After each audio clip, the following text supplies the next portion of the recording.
Gold, trusted gold buyers. మీరు తాకట్టు పెట్టిన బంగారాన్ని విడిపించి ఈ రోజు ఉన్న మార్కెట్ ధరకు కొనబడను.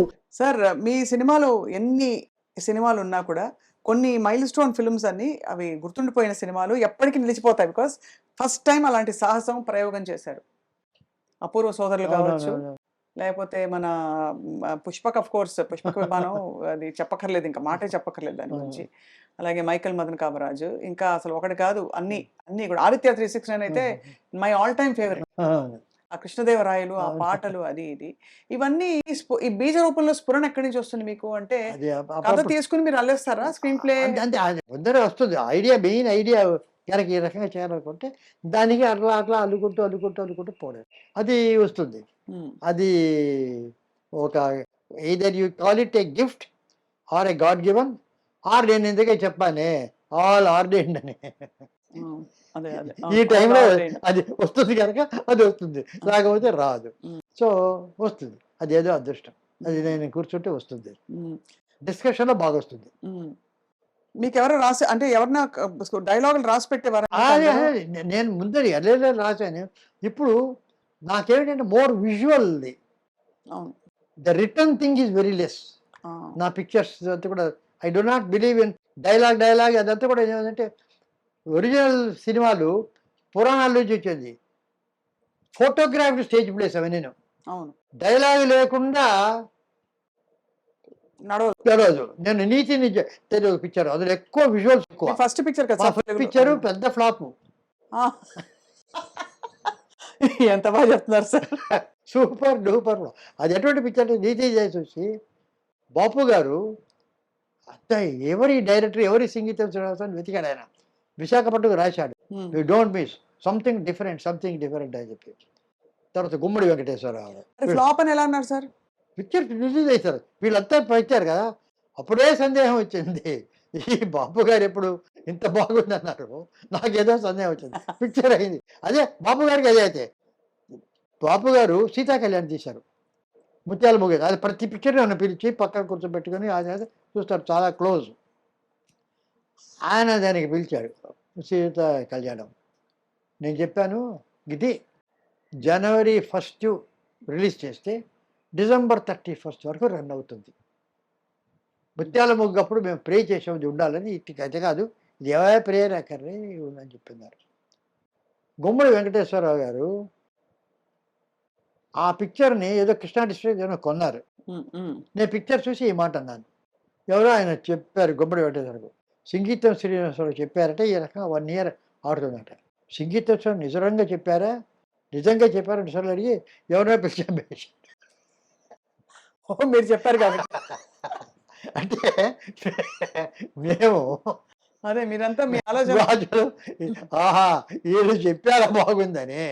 అయితే అంతే, సుమారుగా ఉందంటే దాన్ని హిట్టే వేరు. అవును అవును, అది సూపర్ హిట్. అదేం పిక్చర్ అన్నాం అనుకోండి, అబా అదేం పిక్చర్ అన్నారు. అది అటువంటి సినిమా ఆ రకంగా జరిగింది. సార్ రాగానే మెట్ల మీద గోడ మీద అపూర్వ సంగీతం, అవును, కమల్ కమల్ హాసన్ గారు మీకు ఇచ్చినది ఏమిటి సార్ మీ ఇద్దరి బాండింగ్?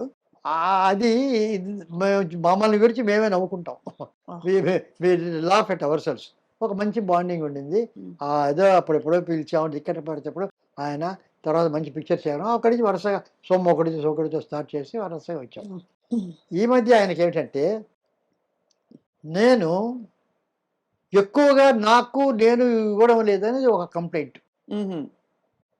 అందరూ చేసేస్తే వస్తుంటారు కదా, I'm the 1% who doesn't appear. ఇప్పుడు మీరు చెప్తున్నారు కనుక వెయిట్ అపియర్. అవును అవును, లేకపోతే వెరీ రేర్లీ ఎక్కడ కనిపించరని కనిపించరు. కూడదని కాదు, అదేమిటో దానికి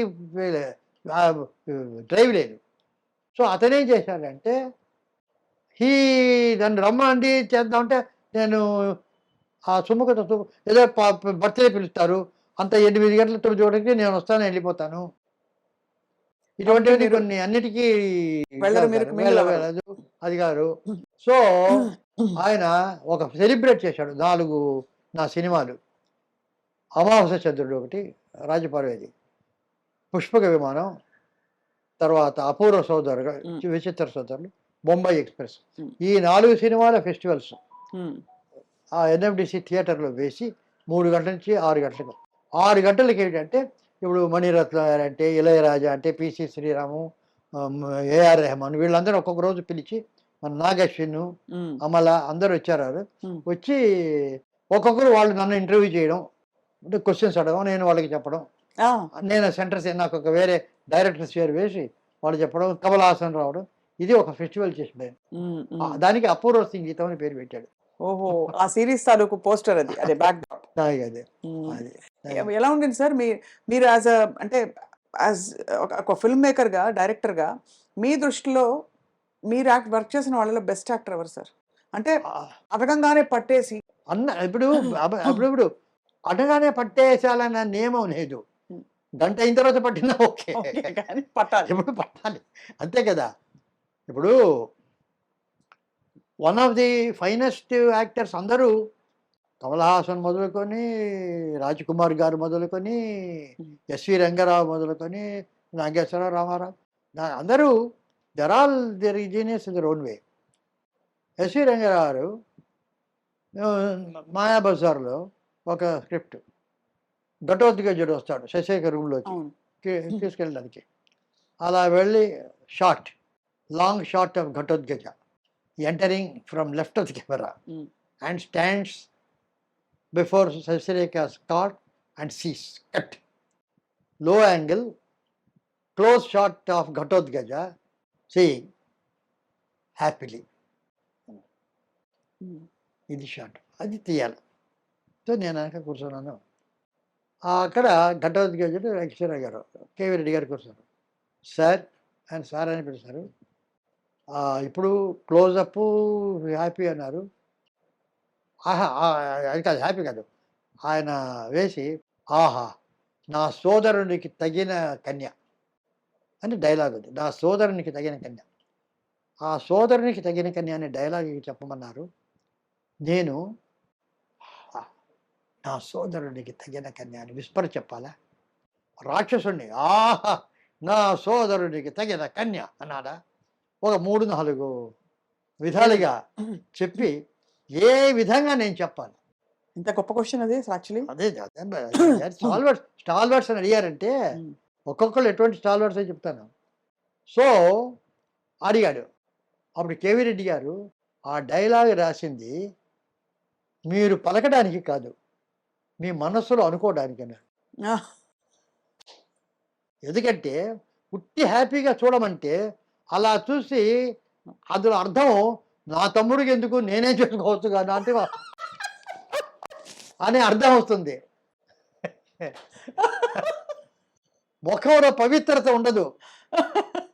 పవిత్రత ఉండాలంటే మనస్సులో నువ్వు ఆహా నా తమ్మునికి సరి అయిన కన్య తగిన కన్య అనుకుంటే mind will reflect the face. గొప్ప. సో నువ్వు మైండ్ పవిత్రంగా అనుకుంటే ఫేస్ వస్తుంది. పుట్టి గివెన్ ఎక్స్ప్రెషన్, ఒక హ్యాపీ ఎక్స్ప్రెషన్, కోపంలో ఒక డైలాగ్ లోపల అనుకుంటే అప్పుడు వచ్చే ఎక్స్ప్రెషన్ వేరు. అంటే రాజు బ్యూటిఫుల్ ఎగ్జాంపుల్.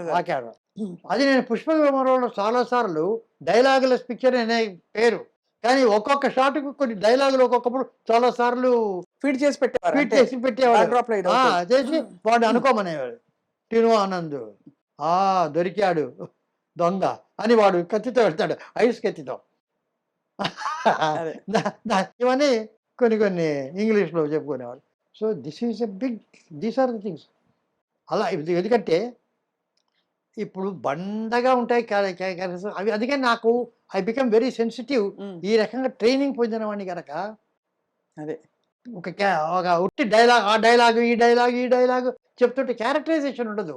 ఉట్టి భీభత్సంగా ఉంటుంది డైలాగ్ అయితే అది ఈ ఉంటుంది, కానీ దేర్ ఇస్ నో సెన్సిటివ్. ఇప్పుడు ఒథెలో ఆర్సన్ వెల్సన్ చాలా కాలం ముందు తీశారు, అద్భుతంగా జలసి. అతను భార్య అంటే ఎవడో అనుమానం, చాలా మంచి అమ్మాయి, అతనికి జలసి అని చెప్పి ఈర్ష్య. అది అయిపోయింది. ఆ తర్వాత చాలా కాలానికి కలర్లో ఒథెలో అది రష్యాలో వచ్చింది, రష్యన్ లాంగ్వేజ్లో. అది చూశారు. అందులో ఏమిటంటే అదే ఒథెలో అదే కథ, అదే జలసి ఈర్ష్య కాదు, ట్రస్ట్ బిట్రేడ్ అన్నారు. ఒక నమ్మకాన్ని వమ్ము చేసిన అమ్మాయి, అది వేరే.